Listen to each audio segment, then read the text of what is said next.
जय सिया राम। श्री गणेशाय नमः। रामाय रामभद्राय रामचंद्राय वेदसे रघुनाथाय नाथाय सीताया पतये नमः। ओम परमात्मने नमः। श्री गणेशाय नमः। ओम उमा महेश्वराभ्याम नमः। बंधुओं, आपका हार्दिक स्वागत है।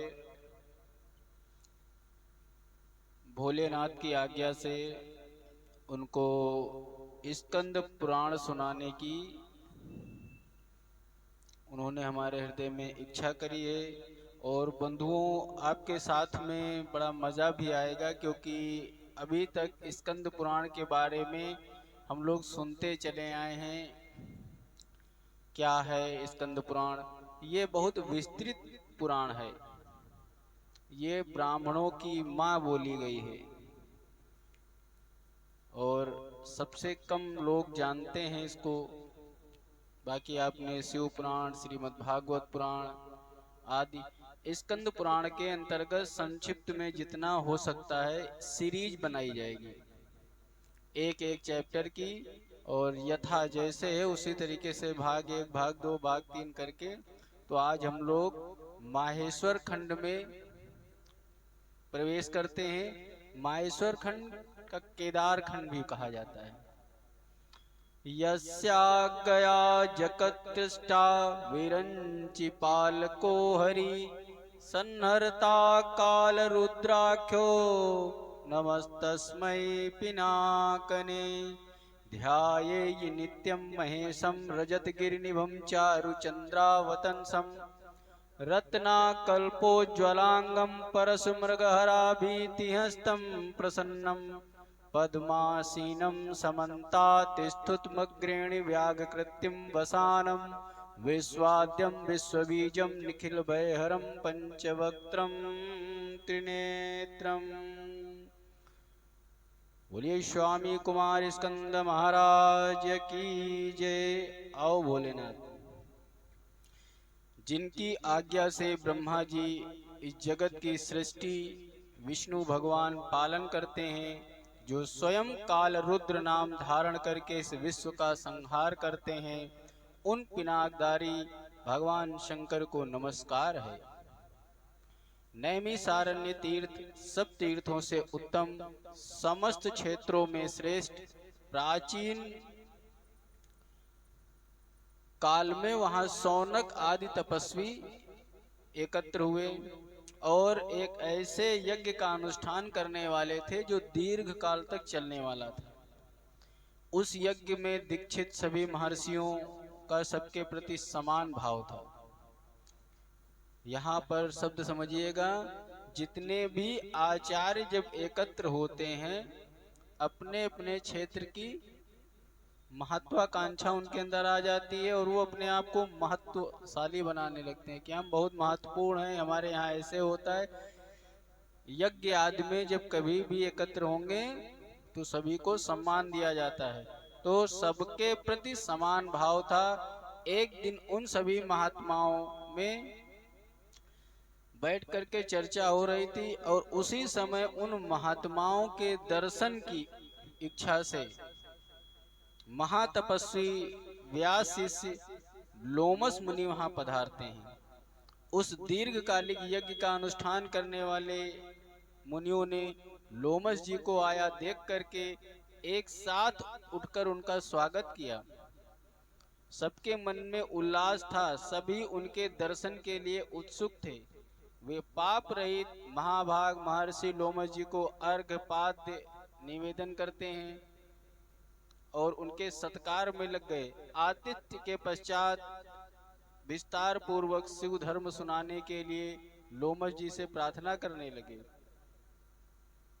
अब आए तो लोमस जी यज्ञ देखने के लिए थे, लेकिन सभी ऋषि मुनियों ने कहा, महाराज आपका आगमन हो गया है, कितनी अच्छी बात है। यज्ञ बहुत लंबा चलेगा, दिन भर यज्ञ आदि वैदिक कर्म होंगे, और इसके साथ अगर कथा भी आप सुनाना आरंभ कर दें तो बड़ा अच्छा हो जाएगा। यानी सब यज्ञों से बड़ा सत्संग यज्ञ हो जाता है। सत्संग सभी यज्ञों को पूरा कर देता है। इस पर शिव जी के महात्मा का वर्णन उन्होंने आरंभ कर दिया। लोमश जी बोले, 18 पुराणों में परम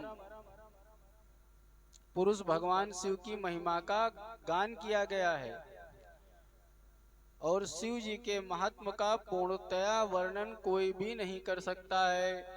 जो लोग शिव 2 अक्षर के नाम का उच्चारण करते हैं उन्हें स्वर्ग और मोक्ष दोनों की प्राप्ति होती, इसमें कोई संदेह नहीं है। कैसे? जो मृत्यु के बाद तुमको स्वर्ग में सुख मिलने वाला है, भोलेनाथ की कृपा से वह स्वर्ग का सुख तुमको जीते जी भोलेनाथ दे देंगे, और जीते जी जब तुम उन सुखों का भोग कर लोगे, स्वर्ग की आकांक्षा क्यों होती है कि भाई हम मरने के बाद, मृत्यु के बाद हम जो है स्वर्ग में जाएंगे, तो भैया यहाँ भले कष्ट है लेकिन स्वर्ग में तो हमको आराम मिलेगा। यही तो भाव रहता है ना कि यहाँ हमको कष्ट है, स्वर्ग में आनंद होगा। तो भोलेनाथ की कृपा से जो भोलेनाथ का भक्त होता है, जो चीज उसको स्वर्ग में मिलनी है वो पृथ्वी पर ही आराम से मिल जाती है। बस खाली शिव नाम जप करते रहो, शिव उपासना करते रहो, इसमें तनिक भी संदेह नहीं है। लोमश जी कहते हैं, महादेव देवताओं के पालक हैं और सब पर शासन करने वाले हैं, बड़े उदार और औढ़रदानी हैं।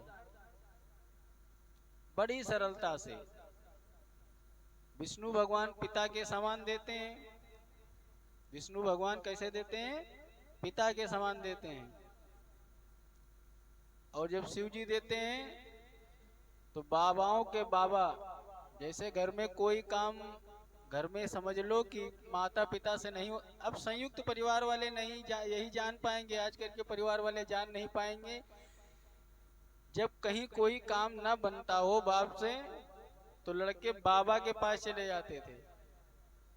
जो काम मम्मी से न करवाना हो, दादी से पौवा लग जाता था। होता है नहीं होता ऐसा? तो जो काम एक बार अगर पिताजी भी न करे तो बाबा कहे करने दो, तुम दिन भर ऐसे, तुम नहीं ऐसे थे क्या? तो जिस खर्चे को रोकना हो, जिस चीज को करना हो, तो पिताजी को भी डांटने का पावर किसके पास है? बाबा के पास है। तो इसीलिए क्या कहते हैं, भोले बाबा। तो जो काम, और बाबा क्या करते हैं, थोड़ा बिगड़ने वाला भी काम है तो ठीक है, तुम भी तो ऐसे थे, तुम कहाँ हुआ, तुम जो है भाग के जाते थे पिक्चर देखने के लिए, तुम भी तो जो है, तुमको नहीं हमने मार डाला। तो कोई घर के अगर गलत सही काम भी होने लगे तो बाबा कह देते हैं हटाओ, बाप थोड़ा शांत हो जाता है, चलो बिगाड़ रहे हैं, तो हाँ तुम बहुत बिगड़ गए हो, ये बिगड़ जाएगा। तो इसलिए जो काम पिताजी भी मना कर देते हैं उसको भोले बाबा आराम से कहते हैं चलो ठीक है, अपना सब कुछ दे डालते हैं।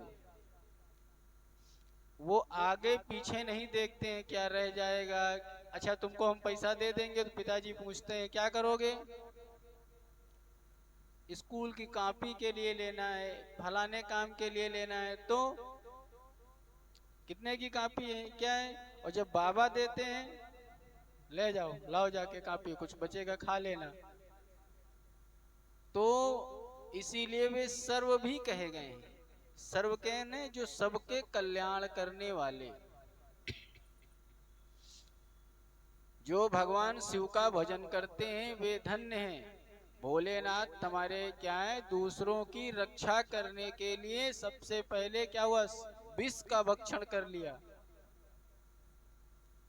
और दक्ष यज्ञ का विनाश किया, काल को दग्ध कर डाला, राजा श्वेत को संकट से छुड़ाया। उन महादेव जी की महिमा का वर्णन कोई नहीं कर सकता है। बोलिए सियावर रामचंद्र की जय। हर हर महादेव। मुनियों ने पूछा, हे प्रभु, भगवान शिव ने कैसे विष का भक्षण किया था, क्या कारण है? ये सब हमें बातें बताइए, ये मन में जानने की बड़ी उत्कंठा है। अच्छा, कभी कभी से कोई बताया जाए, कोई बात बताई जा रही है, उसके बारे में सुन भी रखे हो लेकिन घटना बढ़िया है, तो भगवान की कथाओं से इच्छाएं नहीं भरती हैं, बार बार सुनते रहो बार बार। लेकिन जो भक्त होगा ना, और जो अभक्त होगा उसको तो बार बार क्या लगेगा, सिर दर्द हो रहा है हमारा। तो मुनियों ने पूछा कि एक कोई घटना, वक्ता को बोलने में, कहने में तभी आनंद आता है जब श्रोता जिज्ञासु हो। जब श्रोता प्रश्न रखता है तब वक्ता उसी के हिसाब से उत्तर देता रहता है। इसीलिए तो आपसे कहा करते हैं अपने प्रश्न ले आया करो, पूछ लिया करो जो कुछ है, इसी बहाने हमको भी नॉलेज हो जाएगी। जो कुछ तुमको भी नहीं आता जरूरी थोड़ी कि हमें आता हो, लेकिन जब आप पूछोगे तो जिज्ञासा में वो खोज करने की, तो जो आपके प्रश्न है उनको आप पूछ लिया करिए कि कहाँ से क्या है, हमको भी इसी बहाने आपके माध्यम से पढ़ने का मौका मिल जाएगा। लोमस जी ने कहा, पूर्व काल की बात है, महा पावर मिल गया, किसको, दक्ष प्रजापति बन गए, तो उनको अहंकार हो गया। अब वो भोलेनाथ को भी छोटा मोटा समझे। ब्रह्मा जी ने समझाया तो अपनी पुत्री का विवाह, सती का विवाह भोलेनाथ के साथ, शंकर जी के साथ कर दिया। अब एक दिन वे स्वेच्छानुसार घूमते हुए नैमिषारण्य में आए। ऋषि मुनियों ने उनका बड़ा आदर सत्कार किया। मीटिंग हुई थी एक बहुत बड़ी, और भोलेनाथ क्या है हमारे, हर समय जहां वो राम नाम का जप करने लगे, वो चाहे दुनिया जाए भाड़ में आंख मूंद लेते हैं और अपने नाम जप में लगे रहते हैं।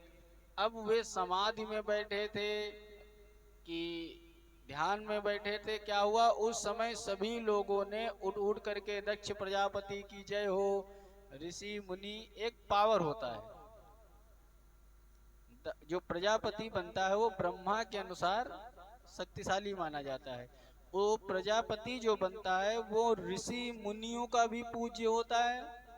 जैसे अपने यहाँ राष्ट्रपति मान लो, तीनों सेनाएं का सेनापति हो गया, उसके अंतर्गत सबको सम्मान करना पड़ेगा। वो राष्ट्रपति चाहे तो सबको सम्मान करे चाहे न करे, लेकिन सर्वोच्च पावर प्रजापति उसी तरीके से माना जाता था। अब सबने प्रणाम किया और शंकर जी ने उनकी तरफ प्रणाम छोड़ दो, देखा तक नहीं।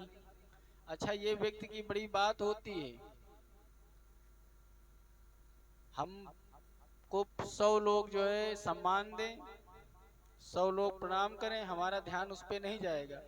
उन 100 लोगों में एक लोग अगर हमको प्रणाम न करें, सम्मान न दे, तो हमारे दिमाग कहाँ खराब हो जाता है, ये काहे नहीं उठा। तो उनको सबने प्रणाम किया, सबने सम्मान दिया, लेकिन दक्ष के मन में बात खटक गई कि हमारे दामाद अगर हमारी इज्जत नहीं करेगा तो 4 लोग हमारी इज्जत क्या करेंगे।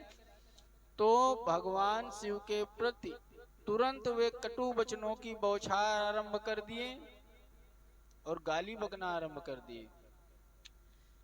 कहने लगे, ये संपूर्ण देवता, यहाँ तक असुर तक मेरे चरणों में मस्तक झुकाते हैं। श्रेष्ठ ब्राह्मण भी अत्यंत उत्सुक होकर के हमको प्रणाम कर रहे हैं, परंतु यह देखिए वो शब्द बोलना, मतलब ये हमें नहीं प्रणाम कर रहे हैं, दुष्टों की भांति, दूसरों पुरुषों की भांति ये हमें शीश क्यों नहीं झुका रहे हैं। ये भूतों प्रेतों के स्वामी हैं, सदा पिशाचों से घिरे रहते हैं, अपने को महान समझते हैं, मतलब ना कभी बड़े लोगों में इनकी बैठक हुई है, ना कहीं अच्छी जगह गए हैं, ना किसी पार्टी में गए हैं, न कहीं गांव शहर जाने वाले हैं। हमेशा भूत प्रेत इनके अगल बगल अहल बहल बैठे रहते हैं, तो इनको कोई सहूर तो है नहीं। अरे कम से कम इज्जत नहीं करनी थी तो यहीं ना आते। आज आए और इन्होंने मेरी नाक कटा दी।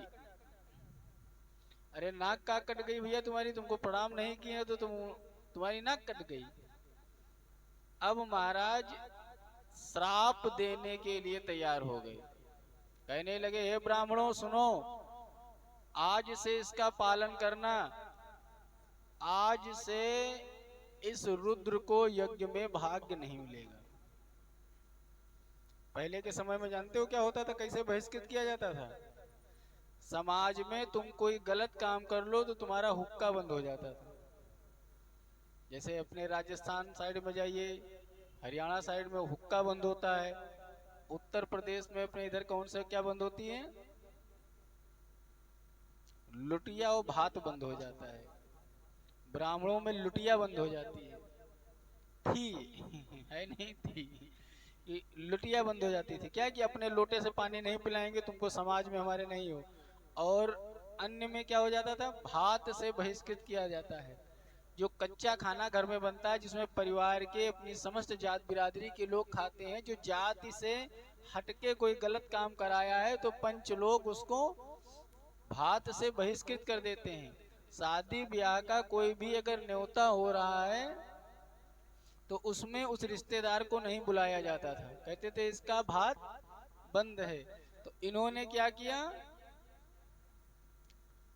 भोलेनाथ को यज्ञ से बहिष्कृत कर दिया कि अब यज्ञ में इनको भाग नहीं मिलेगा। अब जब दक्ष का ये कठोर वचन सुना तो नंदी जी को बड़ा क्रोध आ गया। बोले, अरे मेरे स्वामी महेश्वर को यज्ञ भाग से वंचित कर रहे हो तुम।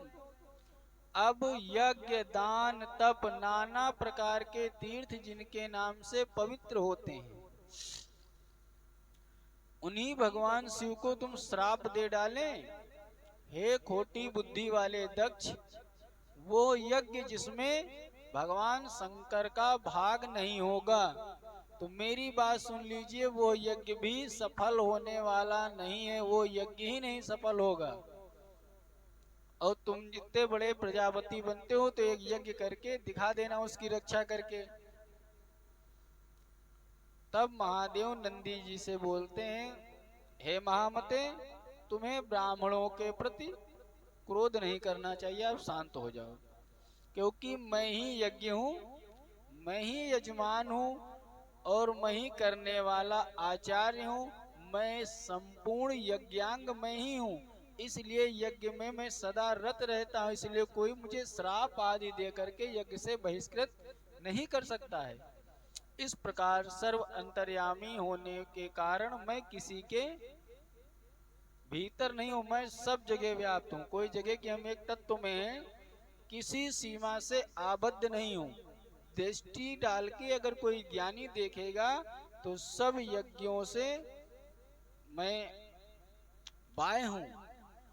भगवान शंकर के इस प्रकार समझाने पर महातपस्वी नंदी जी ने विवेक का आश्रय लिया और शांत हो गए। शिव जी का सत्संग पाकर परमानंद में निमग्न हो गए। उधर मुनियों से घिरे हुए दक्ष अत्यंत रोष में भर करके पैर पटकते हुए अपने यहाँ वापस चले गए। वे प्रणाम न करने वाले रुद्र को कभी भूल नहीं सके। मौका खोज रहे थे कि किस तरीके से कैसे हम शंकर भगवान को नीचा दिखाएं। बार बार उनका स्मरण करके क्रोध से जलने लगे। भगवान शिव की ओर से उन्होंने अपनी श्रद्धा डाली और जो शिव उपासक थे उनकी जहां बात होने लगे वहां वो निंदा करें। झूठो सुन ले कहीं भोलेनाथ की बात हो रही तो वहां बैठ करके बुराई करने लगे। एक समय दक्ष ने क्या किया, एक बहुत बड़े यज्ञ क्यों होते हैं? समाज कल्याण के लिए होते हैं, विकास के लिए होते हैं, देवताओं की तृप्ति के लिए होते हैं। लेकिन ये यज्ञ उन्होंने किया कि हम एक बहुत बड़ा यज्ञ करेंगे और दिखाएंगे कि कैसे इनके बगैर यज्ञ नहीं होता है। तो भोलेनाथ को नीचा दिखाने के लिए इन्होंने यज्ञ किया। उस यज्ञ में बड़े बड़े तपस्वी ऋषि मुनियों को बुलाया, बलिष्ठ एक से एक राजा महाराजा आए, देवता किन्नर सब बुलाए गए। वशिष्ठ आदि अनेक महर्षि भी उसमें भाग लेते हैं। अगस्त, कश्यप, अत्रि, वामदेव, भृगु, दधीच, भगवान व्यास, भरद्वाज, गौतम, बहुत से बड़े बड़े सप्तऋषि, देवगण, लोकपाल, दिक्पाल, विद्याधर, गंधर्व, किन्नर का सबका आगमन हुआ। सत्यलोक से ब्रह्मा जी आए, बैकुंठ धाम से विष्णु जी को भी निमंत्रण भेजा गया, इंद्राणी के साथ देवराज इंद्र आए, रोहिणी के साथ चंद्रमा आदि आए, कुबेर पुष्पक विमान पे आए। सभी लोग विश्वकर्मा ने बहुत भव्य यज्ञ मंडप पंडाल आदि निर्णय किया, सब निर्माण किया, सब उपकरणों से बहुत भव्य यज्ञ का आयोजन किया गया। दक्ष का वह यज्ञ महायज्ञ कनकल तीर्थ में हुआ था। उस यज्ञ को भृगु ऋषि संपादित कर रहे थे। उस यज्ञ के मेन ऋत्विज जो मुख्य थे वो भृगु महाराज थे। अनेक प्रकार के कौतुक मंगलाचरण करने से दक्ष ने उस यज्ञ की दीक्षा ली। साथ में उनकी धर्मपत्नी भी यज्ञ में बैठी। ब्राह्मणों ने स्वस्तिवाचन किया। उस समय श्रौत गिरोह से दक्ष अपना महत्व बढ़ जाने के कारण अधिक सुशोभित हो रहे थे। उसी समय महर्षि दधीच ने वहां दक्ष से इस प्रकार कहना आरंभ कर दिया। दधीच जी जो थे वो शिव भक्त माने जाते थे, शिव भक्त बहुत तगड़े थे। उन्होंने, हे देवेश्वर, यहाँ बड़े बड़े महर्षि लोकपाल दिक्पाल सब तुम्हारे यज्ञ में पधारे हैं, लेकिन पिनाकधारी महात्मा शंकर के बिना ये यज्ञ अधिक शोभा नहीं दे रहा है। जिनके बिना मंगल भी अमंगल के रूप में दिखता है, जिन त्रिनेत्रधारी भगवान के अधिकार में आने पर भी यज्ञ उन्हीं के अधिकार में है, रुद्रों के बगैर अब तक वे यहाँ क्यों नहीं आए हैं। अच्छा होता नहीं, जो जिसका प्रिय होता है, शादी ब्याह में जाओ गाड़ी लेकर के, तो जब मेज पड़ी होती है, कुर्सियां सब जगह खूब लगी हैं, खूब जगह आसन लगे होते हैं, लेकिन अब की नजरें किसको ढूंढ रही होती है? अपने गुट को ढूंढ रहे होते हैं ना, कि हमारे ग्रुप का कौन सा सहेली, हमारे किनके पास हम बैठ करके बढ़िया से चर्चा कर सकते हैं। तो अपने अपने विष्णु भगवान के भक्त विष्णु भगवान वाले पंडाल में गए होंगे, ऋषि वाले में गए, ब्रह्मा जी की तरफ। दधीच जी ने कहा शंकर जी के बगैर यहाँ मजा नहीं आ रहा है। और जैसे ही दधीच की ये बात सुनी, क्रोध में भर गए, बड़ी उतावली के साथ उत्तर देने लगे। उनकी भीतरी भाव तो दूषित था ही, अंदर से भरे थे, ऊपर से हंसते हुए बोल रहे थे। अरे उन्होंने कहा कि कैसे नहीं सुशोभित हो रही है, इस यज्ञ के मुख्य भगवान मैंने बनाया है विष्णु जी को, और सभी देवताओं के मूल वे कहे गए हैं, और नाना प्रकार के यज्ञ सत्कर्म में प्रतिष्ठित हैं, तो भगवान विष्णु के होते हुए यज्ञ में कोई आए चाहे ना आए। दक्ष की बात सुनकर के दधीच ने कहा, पवित्र अंतराकरण वाले समस्त श्रेष्ठ ऋषि और देवताओं का समुदाय सुन ले, ये भारी अन्याय हो रहा है। भगवान शिव को यहाँ आमंत्रित नहीं किया गया है, और हमको लग रहा है कि उनके बगैर यहाँ बहुत बड़ा विघ्न आने वाला है। यूं कहकर दधीच ने कहा, भैया तुम सब लोग यज्ञ में रहना चाहो रहो, बगैर शंकर के ना हमको यहाँ अच्छा लग रहा है और ना हम यहाँ रहेंगे। वो वहां से दिए चल, वहां से वापस चले गए। जो कथानक हैं, कई पुराने आपने सुनी होंगी, सब जगह के अलग अलग हैं, कोई शब्द नहीं बदल रहे। घटनाएं हम आपको स्कंद पुराण के हिसाब से सुनाएंगे। श्रीमद् भागवत सुनेंगे तो उसमें दूसरी तरीके से कथा आएगी, चरित्र आएंगे, शब्द आएंगे। तो स्कंद पुराण को ध्यान में रखते हुए कथानक का श्रवण किया जाए, ठीक है ना। क्योंकि कभी कभी हो जाता है कि नहीं वहाँ ये बता रहे हैं, तर्क की बात नहीं है। हर पुराण का लिखने का समय कब का है, कैसे है, ये कोई जान नहीं सकता है, समय निर्धारित नहीं किए गए। तो उन पुराणों के अनुसार जो शब्द जैसी घटनाएं घटी हैं उनका वर्णन किया जाता है। श्रीमद् भागवत के अनुसार विष्णु भगवान नहीं गए थे, ब्रह्मा जी ने टोका था, दधीच जी बैठे थे लेकिन गुस्सा के नहीं लौट के आए थे, लेकिन नाराज होकर के टोक करके किनारे बैठ गए थे। यहाँ एक बार स्पष्ट कर दे रहे हैं, अन्य भागों में बार बार नहीं, कि यह जितने भी शब्द हैं, जो घटनाएं हैं, वो जैसे हमारे स्कंद पुराण के अनुसार होंगे वैसी ही कही जाएंगी। हर हर महादेव। अब उनके चले जाने पर दक्ष हंसने लगे, कहने लगे, रे दधीच शंकर के प्रेमी हैं, उनको यहाँ देखे नहीं, उनको मजा वजा नहीं आ रहा, तुम लोग अपना काम करो, उनके भड़काने में न जाओ।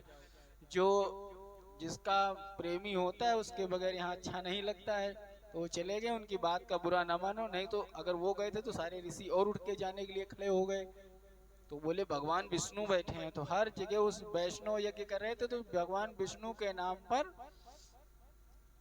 बैठे थे। भगवान विष्णु भी मुस्कुरा रहे थे, देखो क्या होता है।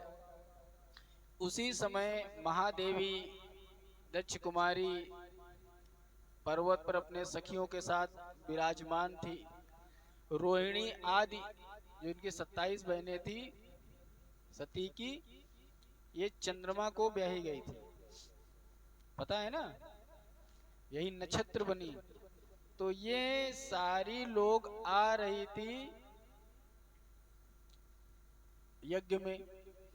और जब बहन कहीं मायके जा रही होती हैं तो 1 महीना पहले से ही पता चल जाता है। अगर 3-4 बहनें 700 बहनें दूर दूर हो, ए बहनी कहीं कहाँ गई थी, बना रही थी खाना, तो फोन आएगा बहन कहाँ, तो कुछ नहीं हो, थोड़ा हम जो है वो गए थे हजरतगंज। आज क्या हुआ, कुछ नहीं, वो पापक हुआ, यज्ञ है।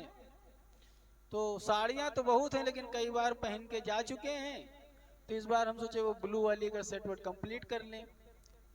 तुरंत अच्छा अच्छा अच्छा, फोन बड़ी जल्दी बात कट जाएगा, तुरंत दूसरी बहन के पास वो फोन मिलाएगी। क्या हो रहा बहन, कुछ नहीं, वो हम गए थे अभी पीको वाले के यहाँ, वो हरी वाली साड़ी डाल के आए, पापा के यहाँ से फोन आया है, फला तारीख को यज्ञ है। तो सभी बहनों ने बता दिया कि सब लोग अपनी अपनी तैयारी में बैठी हो, तुम्हारे पास फोन ना आया हो तो अब अंतःकरण जलेगा। सबसे ज्यादा हमको पापा मानते थे, सबसे ज्यादा हमको इज्जत करते थे, हमको बुलाया ही नहीं। अब सभी जब आ रहे थे, अच्छा ऐसे कोई जाए तो ना बुलाए, चलने लगे तो जरूर फोन करेगा, अच्छा बहन हम तो निकल रहे हैं, तुम कई बजे तक आओगी, ऐसे तो फोन होगा भाई। और कुछ लोग चिढ़ाने के लिए, तो जितने साधु थे रिश्तेदार थे वो सब कैलाश पर्वत के बगल से ही अपने हेलीकॉप्टर जहाज से निकल रहे थे, अपने पुष्पक विमानों से। तो सती मैया ने देखा कि क्या कारण है, आज बड़े जहाज और बड़े आवागमन है। सभी सखियों से पूछती हैं, तू जाकर के पूछ जरा ये सब कहाँ जा रही हैं। यहाँ पर सखियों का चर्चा किया गया है पार्वती जी से। सती ने अपनी सखी विजया से कहा, हे विजय तू शीघ्र जाकर के पूछ तो सही कि ये चंद्रमा कहाँ जा रहे हैं सब बहन के साथ में। उनके आदेश से विजया चंद्रमा के समीप गई और यथोचित विनय के साथ यात्रा का उद्देश्य पूछा, तो चंद्रमा ने दक्ष के यज्ञ में जाने का सब वृतांत बता दिया कि हम लोग वहां जा रहे हैं, यज्ञ है। ये सुनकर सती देवी ने विचार किया कि क्या कारण है, पिताजी ने हमको भाई क्यों नहीं बुलाया, क्या मेरी यशस्विनी माता भी मुझे भूल गई। आज मैं भगवान शंकर से इसका कारण पूछती हूँ, कहे भाई हमको निमंत्रण नहीं दिए, या दिए हो सकता है ये भूल गए हो। अरे हो सकता है भाई भूत प्रेत राक्षसों के बीच में घेरे पड़े भोलेनाथ रहते हैं, एक आधा दूत आया हो भूज के खाए गए हो सब। भाई भोलेनाथ के गण सब महान है, किसी को कोनो डकार आई हो मुंह में चला गया हो, पता चला हो पिताजी जाने हो कि निमंत्रण देने गया हो, वहां न्योते में रुका है, तो कहा आज हम शंकर भगवान से पूछते हैं। स्वयं भगवान शंकर के पास गई, त्रिनेत्रधारी महेश्वर सभा मंडप में विराजमान है, चंड मुंड आदि सभी पार्षद उनको घेर के खड़े हैं। उनके पार्षद कौन से हैं, बाण, भृंगी, नंदी, महाकाल, महारौद्र, महामुंड, महाशिरा, धूर्माक्ष, धूर्मकेतु, धूर्मपाद, अन्य बहुत से गण भगवान रुद्र का अनुवर्तन करने वाले वे जितेंद्रिय और वीतराग हैं। गणों का तात्पर्य यहाँ ऐसे लीजिए जैसे भगवान के पार्षद, भगवान विष्णु के पार्षद जब आप देखोगे वैकुंठ में तो जैसे भगवान विष्णु रहते हैं, चतुर्भुजी शंख चक्र गदा सब धारण किए हुए, बिल्कुल उन्हीं की देखने में आभा उन्हीं जैसे लगेगी। प्रथम दृष्टिया तुम समझ नहीं पाओगे कि भगवान से मिल रहे हो कि उनके दूतों से मिल रहे हो, उसी भाव उनके गणों से मिल रहे हो, उसी भावना से फॉलोअर बनते हैं। जैसे कोई फॉलोअर किसी का होता है तो उसके कपड़ों से तुम अंदाजा लगा लोगे किस हीरो का आदर्श मानता है, उसके बाल उसी तरीके से कटे होते हैं, भौहें वैसे बनवाए होता है नहीं होता है। किसी लड़की को देखो तो उसके पहनावे से पता चल जाएगा वो किस हीरोइन को आदर्श मानती, वैसे ही कपड़े पहनना, बाल कटाना, थोड़ी वैसी बातचीत का स्टाइल वैसे हो जाएगा। जैसे पार्षद होते नहीं, कई नकली शाहरुख खान तुमको मिलेंगे, नकली सलमान खान मिलते हैं, उन्हीं तरीके से बिल्कुल बोलते बतियाते हैं। तो समझ जाओ कि भोलेनाथ के पार्षद भोलेनाथ के दर्शन कराने के योग भोलेनाथ नहीं होते हैं। लेकिन अब उनके पास गिरे थे, आसन पर विराजमान बैठे सती का मन भगवान शिव का दर्शन करते ही उनकी ओर आकर्षित। क्या हुआ भैया, सती बड़ी जल्दी जल्दी चली आ रही है।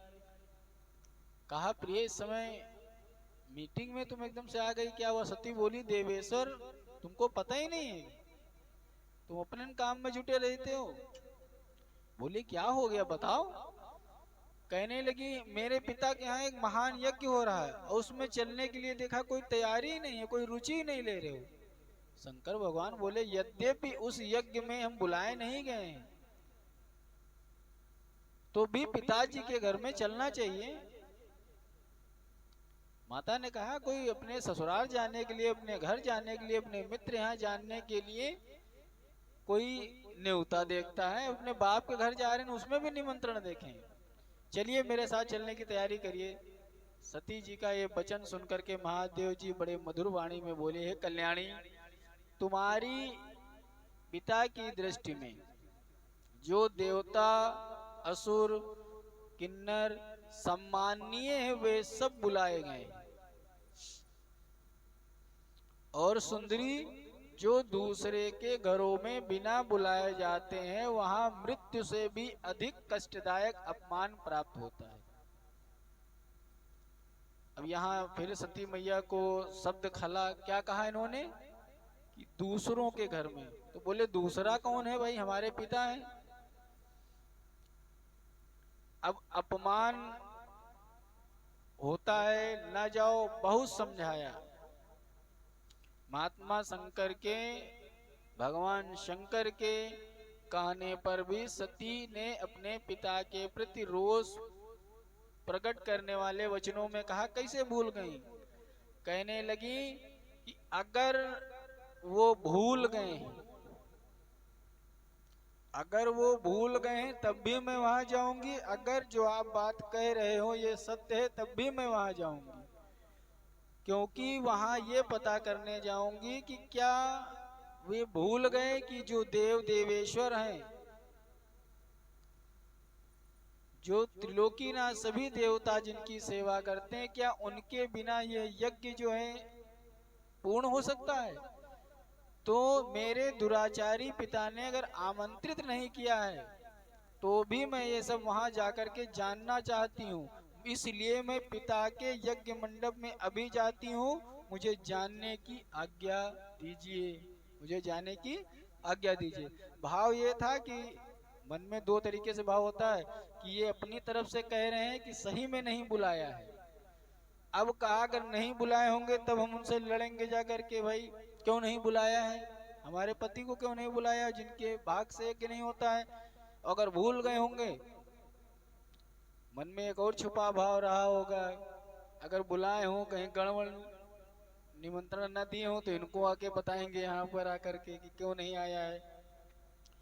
भोलेनाथ का, हे उत्तम व्रत करने वाली देवी, यदि ऐसी बात है तो नंदी पर सवार हो और नाना प्रकार के ये जो गण है मेरे पास, इन सबको लेकर के तुम जाओ, अकेले मत जाना। भाई वो सर्वंतर्यामी सब जानते हैं कहाँ क्या होने वाला है। भगवान शिव के आदेश से 60,000 रुद्रगण के साथ सती देवी बैल पे सवार होकर के चल दी ससुराल मायके अपने। देवी ने अपने घर की ओर प्रस्थान किया। जब सती देवी पिता के घर चली गई तो उस समय बातों पर विचार करके महेश्वर के मुंह से ये बात निकली थी कि मैं जानता हूं कि जिस भाव से सती गई हैं सती का स्वभाव थोड़ा क्रोधी टाइप में था, जल्दी से नाराज हो जाती थी। क्यों? क्योंकि सती मैया के ही अंश का संपूर्ण भाग तो काली जी का है। पार्वती जी से काली जी नहीं उत्पन्न हुई है। सती जी जब अपने योगाग्नि से पूरे शरीर को दग्ध कर दिए थे तो एकदम से जो स्वरूप प्रकट हुआ था क्रोध वाला, क्रोधाग्नि से, वही काली माता का स्वरूप बना। अब दक्ष कुमारी यहाँ लौट कर नहीं आएंगी, भोलेनाथ जान गए। दाक्षायणी सती, यहाँ पर दाक्षायणी यानी दक्ष की पुत्री सती शब्द कहा गया है। उस स्थान पर गए क्योंकि यहाँ भोलेनाथ की पत्नी गई होती तो भोलेनाथ साथ जाते। अपने पिता के यहाँ कॉन्फ्रेंस से गई थी कि हम जा रहे हैं, देखेंगे क्या, क्यों नहीं बुलाया। तो दाक्षायणी सती उस स्थान पर गई जहाँ वो महाप्रकाशशाली महान यज्ञ हो रहा था। देखा पूरा महल कौतुक से एकदम जगमगा रहा यज्ञ मंडप विश्वकर्मा ने अपने हाथों से पूरा बनाया था। बहुत पिता के भवन को देखकर सती देवी द्वार पर ठहर गईं। सौभाग्यवान नंदी की पीठ से उतरकर इधर उधर दृष्टि डालने लगी। उन्होंने माता पिता सरहद संबंधी बंधु बांधवों को देखा।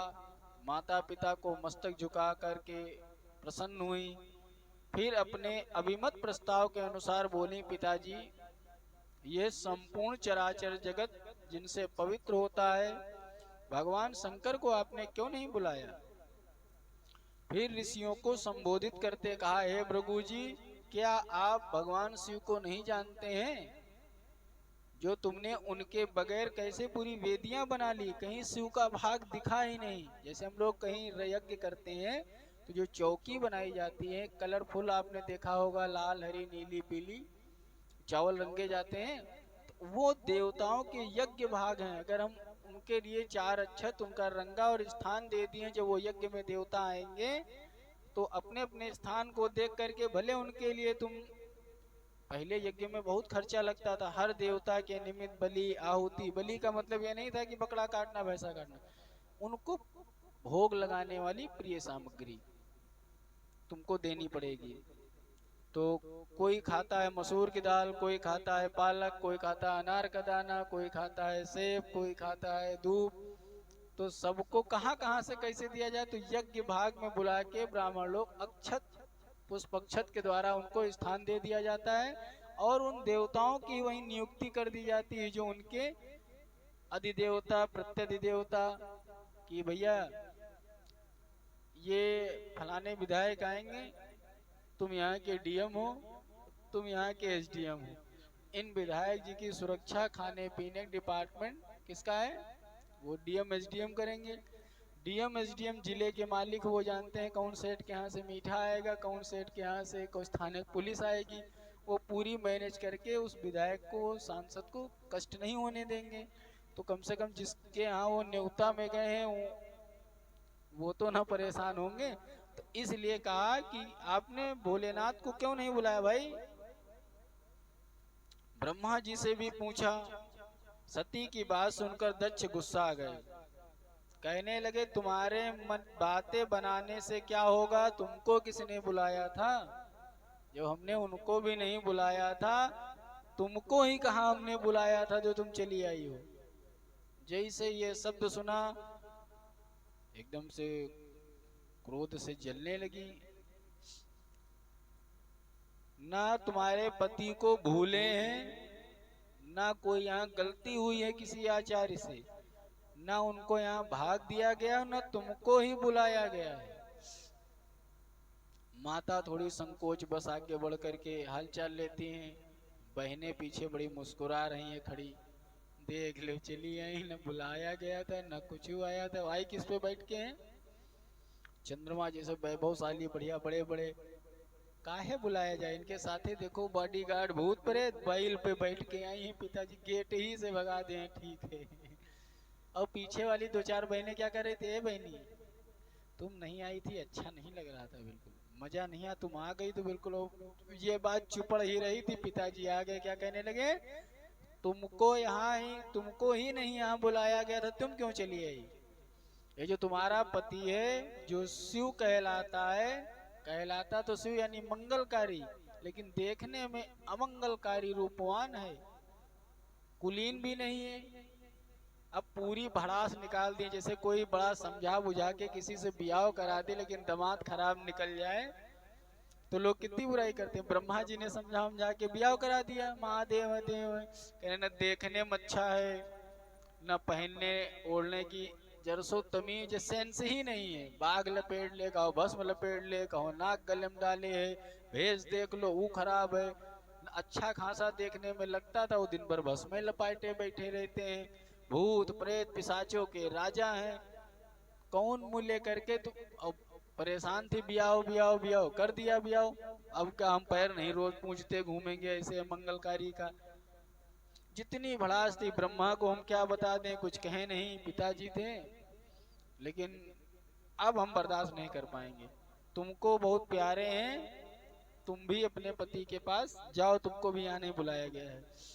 विश्व वंदिता सती अपने पिता को शिव की निंदा में संलग्न, मुंह से सुन के जितने बार वो बड़बड़ा रहे थे सती जी अंदर अंदर ये क्या कह रहे हैं, क्या क्या बह रहा है। गुस्से में तो भाई बहुत कुछ निकलता है। इसकी घटना हम आपको बाद में बताएंगे एक उदाहरण में। बोलिए शंकर भगवान की जय। जो महादेव की मैंने निंदा नहीं की, मैंने पाठ किया है जो चीज दक्ष ने कही है।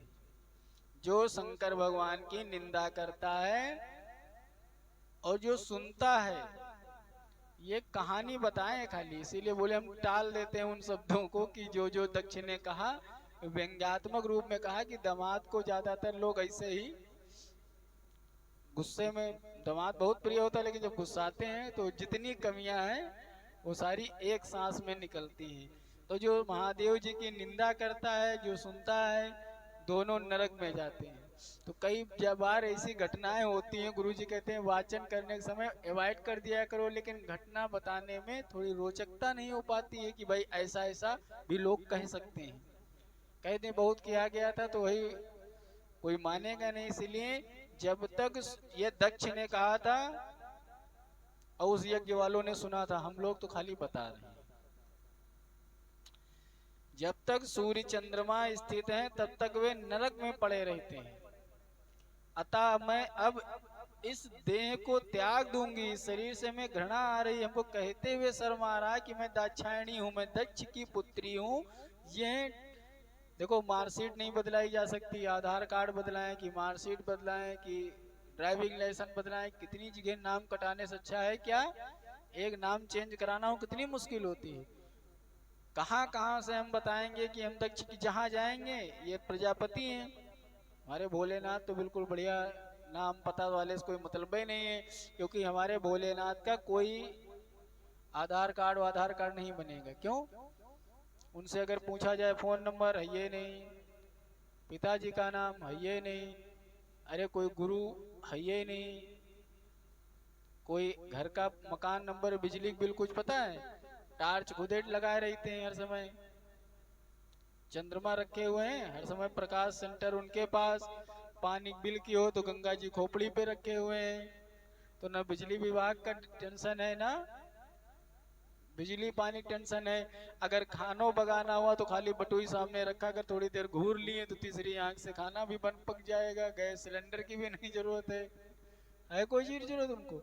तो जब पति का नहीं आधार कार्ड बना है तो उस एड्रेस पे पत्नी का आधार कार्ड बन पाएगा? वहां भी नहीं बन पाएगा।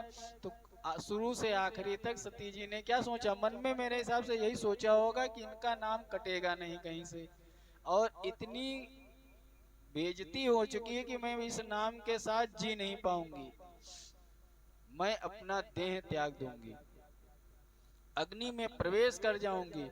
इस विचार को करते हुए ही उनके शरीर में पूरी रोए रोए से अग्नि निकलने लगी, रोमकूप से। और पूरा जो इतना सुंदर थी सती मैया, एकदम से पूरा शरीर, आंखें लाल लाल विकराल होकर के, बोलिए काली मैया की जय। महान रौद्र रूप धारण हुआ और शिव का जप करते हुए अग्नि में अपने शरीर को प्रविष्ट कर दिया। ये देखकर उनके साथ आए समस्त रुद्रगण हाहाकार करने लगे। देखो भैया, चाहे बिटिया हो चाहे बहू, अगर वो तुम्हारे घर में जली है, चाहे वो आत्महत्या करे, चाहे सिलेंडर करे, चाहे जैसे करे, माना क्या जाएगा कि तुम्हारा ही कारण है, जो सच्चाई है। यहाँ पर अपराधी कौन बने? किया तो अपने आप सारा काम, लेकिन उन कारणों को उत्पन्न करने वाला भी उतना जिम्मेदार होता है। अदालत वगैरह में जैसे कोई केस वगैरह चलता है तो कहते हैं बिटिया 80% कहो क्रोध में ही जलती हैं, लेकिन उन क्रोध अग्नि को भड़काने का काम परिजन करते हैं। तो वहां समझना चाहिए कि किसी को उतना उकसाना नहीं चाहिए कि वो इन मुद्दों पर उसको ये घटना देखनी पड़े या करनी पड़े। अब जैसे रुद्रगणों ने देखा, हाहाकार मच गया और पूरे यज्ञ मार काट मचा दिए जितने रुद्रगण आए थे। दक्ष यज्ञ में जितने सम्मिलित ऋषि मुनि थे उस आग से हो गए गायब किनारे। जब बारात में मार होती है, गांवों में जाओ तो बुजुर्ग लोग किनारे बैठ जाते हैं, लड़के वड़के दोनों तरफ की खूब पीटे जाते हैं। दक्ष की सारी करतूतें महात्मा नारद जी तुरंत पहुंच गए किसके पास? भोलेनाथ के पास। महादेव मैया ने ये कर लिया है बिल्कुल। अब शिव जी एकदम से क्रोध में आ गए कि अरे, जानते तो थे ही कि ये होगा। सुनकर भयंकर पराक्रम करने वाले परम क्रोधवान जगदीश्वर भगवान रुद्र कुपित हो गए, बहुत क्रोध में आ गए और लोक संहारकारी रूप अपनी जटा उखाड़ करके और एक पर्वत के शिखर पर फेंका और उस जटा से महान यशस्वी वीरभद्र महाराज प्रकट हो गए। करोड़ों भूतों से घिरी हुई काली जो स्वरूप माता जी का था वो पूरी प्रकट हो गई, देवताओं को काट काट के खाने लगी बिल्कुल वहीं पे। काली का स्वरूप पूरा। महात्मा रुद्र के क्रोध आ जाने से निश्वास, पता नहीं कितने प्रकार के ज्वर रोग उत्पन्न हो गए, पूरी महामारी मार काट पूरा यज्ञ विध्वंस कर डाला सब बिल्कुल। और जैसे जैसे वो अग्नि चले, हवा भी उधर की ओर चल रही थी। दक्ष के यहाँ अपशगुन होने लगे, धूल कंकड़ रुक्ष वायु चलने लगी, बड़े बड़े पत्थर पेड़ उड़ उड़ के दक्ष के राज्य में गिरने लगे, रक्त की वर्षा होने लगी, संपूर्ण दिशाओं में अंधकार छा गया, पृथ्वी पर उल्कापात होने लगे। दक्ष को बड़ा भय हुआ, वे भगवान विष्णु की शरण में गए और विनय पूर्वक कहने लगे, हे विष्णु हमें रक्षा करिए, हमारी रक्षा करिए। दक्ष के प्रार्थना करने पर भगवान मधुसूदन ने कहा, हे ब्राह्मण, इसमें संदेह नहीं है कि मुझे तुम्हारी रक्षा करनी चाहिए, किंतु तुमने धर्म को जानते हुए भी माहेश्वर से अवहेलना की है, उनकी निंदा की है। अब उनकी अवज्ञा से तुम्हारा सब कुछ नष्ट हो जाएगा, निष्फल हो जाएगा। क्योंकि हम लोग जिस देवता भाग से जाते हैं तो जिसको बुलाया जाता है हम चले गए हैं, लेकिन हमारा और शिव में कोई चीज अलग नहीं है। मन हमारा शिव है और हम बैठे हैं विष्णु बन के, और जिस दिन तुम शिव जी को बुलाओगे उनके मन में बैठ के मैं वहां जाता हूँ। इसलिए अगर ये तुम सोच के आए हो तो जिन ऋषि मुनि जिनके चक्कर में तुम्हारा अहंकार आया तो अपना यज्ञ संपन्न करो जाकर के, लेकिन हमसे कोई तुम उम्मीद ना रखो कि हम अपने से ही कैसे लड़ सकते हैं। भाई हमारा मन नहीं, हम आ गए तुम्हारे यहाँ। ये भी तो होता है कभी कभी कि सम्मान में किसी चले जाओ, लेकिन मन ना हो तो बेमन आदमी चला जाता है। इसलिए जब मेरा मन ही रुद्र है तो वो इसलिए सब प्रकार से यत्न करके, अगर तुमको रक्षा अपनी करनी है तो किसको मनाना पड़ेगा? भोलेनाथ को, शंकर को ही तुमको मनाना पड़ेगा। यज्ञ में जब तक महेश्वर का सम्मान नहीं किया जाएगा तब तक ये जो तांडव मचा है ये शांत होने वाला नहीं है। और इस भय के निवारण करने में हम भी समर्थ नहीं हैं। ये सब तुम्हारी दुर्नीति के कारण हो गया है। अब सोचे कि हम हर बात में कह रहे थे हमारे भगवान विष्णु बैठे हैं, भगवान विष्णु बैठे, तो भगवान विष्णु बैठे हैं।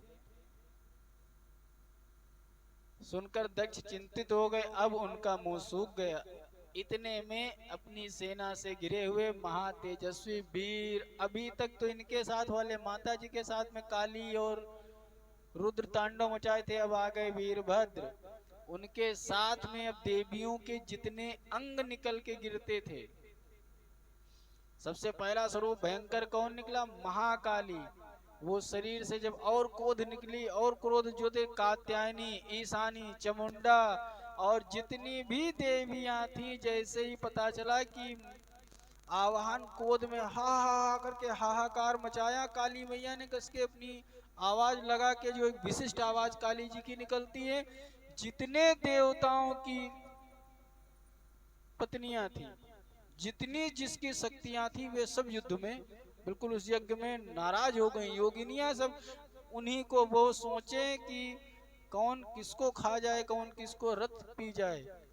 ईशानी, चामुंडा, महिषासुर मर्दिनी, भद्रकाली, भद्रा, त्वरिता, वैष्णवी, नव दुर्गाएं और भूतों का सामान, डाकिनी, साकिनी, भूत, प्रमथ, बटुक, ब्रह्म, राक्षस, भैरव, यक्ष, विनायक यानी गणेश जी की भी पूरी सेना, बिल्कुल 64 योगिनियों का मंडल, जितनी भी सब शंकर जी की सब, क्योंकि शक्ति यहाँ पर देवी क्रुद्ध हो गई है। कोई भी देवी इसीलिए बोला गया सारी देवियों की, आप बार बार कहा जाता है कि आप इधर उधर न भटक, खाली अगर आप पार्वती मैया की सेवा करती रहें। सीता जी भी तो गौरी जी की पूजा करती थी। खाली गौरी पूजन से संसार में हर स्त्री की मनोकामना पूरी हो जाएगी, कहीं कुछ जाने की भटकने की जरूरत नहीं है। सती रुद्र रुष्ट हुई, सारी देवियां यज्ञ में तांडव मचाने लगी, सब अस्त्र शस्त्र से प्रहार करने लगी। अब भाई यज्ञ के यजमान को बचाने के लिए जो यज्ञ के आचार्य थे, ऋत्विक थे, वो बड़ी मेहनत करने पड़े। भृगु ने शिवगणों के प्रति उच्चाटन, भृगु जी वहां यज्ञ संपन्न करा रहे थे, उस समय पूरा उच्चाटन प्रयोग किया। अब जब उच्चाटन कर दिया तो सारे मंत्रों से देवियां शांत हो गई, तो देवता विजयी हो गए। अब अपने सैनिकों को पराजय देख करके भूत प्रेत सब शांत हो गए, क्योंकि मंत्रों से बांध दिया भृगु जी ने। अब वीरभद्र को बड़ा क्रोध आया, उन्होंने भूत प्रेतों पिशाचों को पीछे करके वृषभाष्य को आगे किया और स्वयं आगे आ गए। अब वीरभद्र स्वयं भगवान शंकर के स्वरूप, उनके ऊपर कौन सा, एक हाथ में त्रिशूल लिया और समस्त सेनाओं को जितना वो मंत्र से बांधा था सब छोड़ करके आगे बढ़ने लगे। बिल्कुल सबने एक दूसरे को, जब वीरभद्र लड़ने लगे तो सारे देवता जो लड़ रहे थे वो पराजित होकर भागे और स्वर्ग की तरफ चले गए। वीरभद्र के आगे कोई रुकने वाला नहीं समझ में आ रहा था। अब लोकपाल आदि वहां खड़े थे, बृहस्पति जी से पूछते थे हमारी विजय कैसे हो। बृहस्पति जी ने कहा जो बात भगवान विष्णु ने पहले कह दी है वही सत्य हुई है। क्यों तुम लोग, पर जब भगवान विष्णु नहीं युद्ध में भाग ले रहे हैं, नहीं सहयोग कर रहे हैं, तो तुम लोग तो अपने ही, क्योंकि फल स्वरूप में परिणित कर्म का नियामक कोई ईश्वर करता आश्रय है, तो वो है भोलेनाथ। और भोलेनाथ और विष्णु में कोई अंतर नहीं है। बृहस्पति का ये कथन सुनकर के समस्त देवता इंद्र भी चिंतित हो गए कि वीरभद्र तो सबको काट पीट डालेंगे। अब वीरभद्र ने कहा तुम सब देवता मूर्ख हो और अपनी मूर्खता के कारण यहाँ भेंट लेने आए हो। बड़े लालची हो ना कि तुमको यज्ञ में भाग मिलेगा, खाने पीने मिलेगा, हवन सामग्री, मतलब देवताओं को यज्ञ भाग मिलता है। इसलिए हे इंद्र, मैं मित्रवर सूर्य, चंद्रमा, धनाध्यक्ष कुबेर, पासधारी वरुण, मृत्यु, यमुना के बड़े भाई यमराज, आप लोगों की तृप्ति के लिए शीघ्र भेंट करूंगा। और क्रोध में भरकर वीरभद्र ने देवताओं पर बाणों की वर्षा आरंभ कर दी। कहा अब ये भी खाओ। 10 दिशाओं में हाहाकार मच गया। वीरभद्र जी जो मंत्रों से सबको भगा रहे थे, शिव गणों ने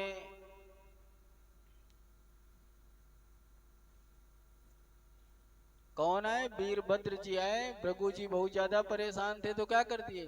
पकड़ के दाढ़ी और भृगु जी को पटक दिया धरती पर और उनकी दाढ़ी मूछ लिया उचार। पूषा ने दांत दिखाया, हंसी उड़ाई, पूखा के सारे दांत उखाड़ लिए। पूखा देव जानते हो सूर्य, ये पितरों के देवता बोले गए, पिसान खाते हैं इसीलिए पिंडी वगैरह पकड़ के। ये अग्नि पत्नी स्वधा और स्वाहा को भी अपमानित किया गया। क्रोध में भरकर ऐसे ऐसे बर्ताव किए जो वाणी में कहने योग्य नहीं है। दक्ष महान भय के मारे अंतर्वेदी में छिप गए जाकर के। इस बात का पता लगने पर रुद्र ने उन्हें पकड़ लिया और उनका जबड़ा पकड़ सिर के ऊपर से सिर काट दिया। फिर कटे हुए सिर को उन्होंने तुरंत उसी यज्ञ कुंड में डाल करके स्वाहा कर दिया। शिव के उपद्रव से भयभीत होकर सारे देवता भाग गए। समस्त पृथ्वी पर अंधकार छा गया। यज्ञ मंडल सब पूरा नष्ट भ्रष्ट हो गया। अब ये सब जानकर पितामह सोचते हैं कि अब ये शांत करने के लिए, अब जब यहाँ ब्रह्मा जी ने देखा कि मार काट मची हुई है, इन रुद्रों से बात करने से कोई निकलने वाला नहीं है, वीरभद्र सुनने वाले नहीं है, तो जहाँ से पावर इनको मिल रही है उस जगह चला जाए। गए भोलेनाथ की हाथ जोड़ करके विनती करने लगे, हे भोलेनाथ शांत स्वरूप, सर्वत्र व्यापक परम ब्रह्म, आप शांत हो जाइए। हे देवेश्वर, यज्ञ के प्रवर्तक होकर भी आपने इस यज्ञ का विनाश कैसे कर दिया? हे महादेव, आप तो ब्राह्मणों के हितैषी देवताओं के रक्षक हैं, ये दक्ष का यज्ञ कैसे नष्ट हो गया? आप तो गौओं ब्राह्मणों के प्रतिपालक हैं, प्राणियों को शरण देने वाले हैं, आपके द्वारा ये कृत्य कैसे हो गया? क्षमा करें भोलेनाथ, रक्षा करें। महादेव जी ने कहा, पितामह सावधान होकर के सुनिए, मैंने किसी को नहीं मारा है, दक्ष अपने कर्म से मारा गया, इसमें कोई जरा सा भी संदेह नहीं है। इसीलिए किसी को कदापि ऐसा कर्म नहीं करना चाहिए कि जो दूसरों को क्लेश पहुंचाने वाला हो। एक दिन जो दूसरों को कष्ट देता है वो उसी को प्राप्त होता है। यूं कहकर भगवान शंकर उस समय ब्रह्मा आदि देवताओं का जहाँ कनकल तीर्थ में यज्ञ हो रहा था, दक्ष यज्ञ का मंडप था, वहां जाकर वीरभद्र के साथ जो कुछ किया सब देखा। ऋषि मुनि समस्त पितर गंधर्व किन्नर सब जिस अवस्था में जैसे पड़े थे, सबको भगवान शिव ने देखा कि सभी के अंग भंग हो गए थे। किसी की दाढ़ी नहीं, किसी के मूछ नूची पड़ी है, सब कटे पिटे बिल्कुल। भगवान शंकर को आया देख वीरभद्र ने समस्त गणों के साथ दंडवत प्रणाम किया और सभी हाथ जोड़ करके खड़े हो गए। महाबली वीरभद्र को अपने आगे खड़ा देखकर महादेव हंसते हुए बोले, हे वीरवर, तुमने ये क्या किया? दक्ष को शीघ्र यहाँ ले आओ, जिसने ऐसा यज्ञ किया उसका वैसा विलक्षण फल प्राप्त किया। अब शंकर जी के कहने पर वीरभद्र बड़ी उतावली से दक्ष का धड़ ला करके शंकर जी के सामने डाल दिए। शंकर जी ने कहा, वीर, इनका मस्तक कहाँ चला गया, लेके आओ। वीरभद्र हो तो बताए ना, उसको तो तुरंत गुस्से में हमन उसी यज्ञ वेदी में डाल दिया था। चुप रहे, यदि मिल जाए तो कुटिल होने पर भी मैं इनको जीवित कर दूंगा। कहा कि अगर दक्ष का सिर ले आओ ढूंढ करके तो मैं इनको पुनः जीवित कर दूं, और जितने लोग जैसे हैं सबको पुनः वैसे किए। भोलेनाथ इसीलिए तो बोलेगा इतना बड़ा हुआ, लेकिन भोलेनाथ ने कहा चलो सबको जीवित किए दे रहे हैं, सबको ठीक किए दे रहे हैं। उसी समय वीरभद्र बोले, महाराज वो तो हम काटे और गुस्से में हमने अग्नि में स्वाहा कर दिया, अब तो केवल एक पशु का सिर बचा है, किंतु उसका मुख विकृत हो गया। ये सब बातें जान करके शिव ने पशु के भयंकर मुख को, जिसमें दाढ़ भी लगी थी, दक्ष के धड़ से जोड़ दिया। इस प्रकार दक्ष अपने आप भगवान रुद्र को उपस्थित देख करके लज्जा के सामने कहते हैं, पकड़े का सिर जिसमें लगा हो वो दक्ष के लगा दिया। अब भगवान शंकर के चरणों में मस्तक झुका करके उनकी विनती करने लगे। दक्ष बोले, सबको वर देने वाले सर्वश्रेष्ठ भगवान शंकर को मैं प्रणाम करता हूँ। सनातन देवता शिव को मैं सदा नमस्कार करता हूँ। देवताओं के पालनहार ईश्वर, हे पापहारी, मैं आपको प्रणाम करता हूँ। भगवान शिव को मैं शीश झुकाता हूँ। नाना प्रकार से विनती करने लगे और स्तुति जब खूब की तो प्रसन्न हो गए। भोलेनाथ कहने लगे, हे सुरश्रेष्ठ, 4 प्रकार के पुण्यात्मा जन सदा मेरा भजन करते हैं। आर्त, जिज्ञासु, अर्थार्थी और ज्ञानी। आर्त जो दीनहीन बिल्कुल बन करके हमको शरणागति होगी। कुछ लोग हमको समझने के लिए ज्ञान स्वरूप में जिज्ञासु होते हैं। कुछ होते हैं अपनी मनोकामना पूर्ण करने के लिए, धर्म अर्थ काम मोक्ष, ये अर्थार्थी। और ज्ञानी कुछ लोग होते हैं जो हमें नित्य लीलाओं में, वेदों में, धर्म के द्वारा समझते रहते हैं। तो इन सब में सबसे ज्यादा हमें ज्ञानी पुरुष प्रिय है। और तनिक भी इसमें संदेह नहीं, जो ज्ञान के बिना ही मुझको पाने का यत्न करते हैं वे अज्ञानी हैं। तुम यज्ञादि कर्म के द्वारा संसार को तो पाना चाहते थे, परंतु कर्म में आसक्त हुए पुरुष वेद, यज्ञ, दान और तपस्या से मुझको तुम कभी नहीं प्राप्त कर सकते हो। यह तुम्हारा यज्ञ इन अहंकारों से कभी पूरा नहीं हो सकता है जब तक अंतःकरण में भक्ति न हो। तदंतर दक्ष को वहां समझाते हुए कहने लगे, अब तुम अंतःकरण को एकाग्र करो और सुख दुख, मान अपमान सब में समान भाव रखकर सदा प्रसन्न रहो। तदंतर दक्ष को वहीं कलखल तीर्थ में रहने का आदेश देकर के भगवान शिव अपने निवास स्थान कैलाश पर्वतपुर चले गए। ब्रह्मा जी ने भृगु आदि सभी महर्षियों को आश्वासन दिया और बोध प्रदान किया। मुनि तत्क्षण ज्ञानी हो गए। पितामह ब्रह्मा जी ने अपने धाम को गए और सभी को भोलेनाथ ने एक अमृत दृष्टि डाली, सबको ठीक कर दिया पहले के तरीके से। बोलिए शंकर भगवान की जय। श्री राम जय राम, जय जय राम।